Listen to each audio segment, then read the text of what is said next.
labadii maalmood ee la soo dhaafay waxaa dhacaysay duufaano iyo dabaylo xooggan iyo roobab kuwaasoo sameeyey fatahaado baddii ay soo fatahday oo ay berigii ku soo fatahday baddii fatahaadaheedii waxay baabi'isay dhirtii iyo deegaano badan kastoo weli aysan geysanin khasaare nafeed.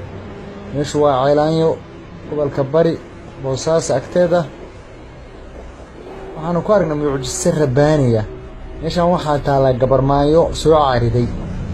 waxaani waa gabarmaayo laakiin ma noola, waa dhimatay. subxaan allah. fiirsha balqaarka hore waa gabar caadiya, timihii quruxda badnaa ma noola hadda, laakiin waa inaan la aasaa. qaarka dambena waa kalluun.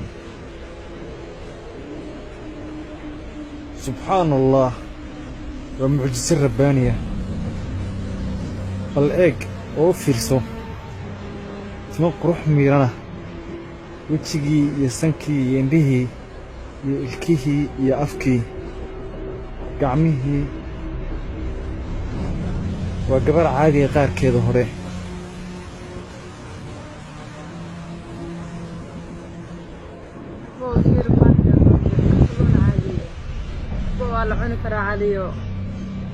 kalluun ma ahan, lamana cuni karo, waa qof noole naga tag. see loo cunaa? gabdho badan oo gabarmaaya haddii ay maan lahaayeen gabdhaha Soomaaliyeed waaba laga tala bixi lahaaba. hadda tan waa dhimata iyadoonan qof noqonin inteeda dambe, laakiin biyaha markay ka soo baxaan qaarka dambe lugu ay ka yeeshaan gabar caadi ay noqdaan.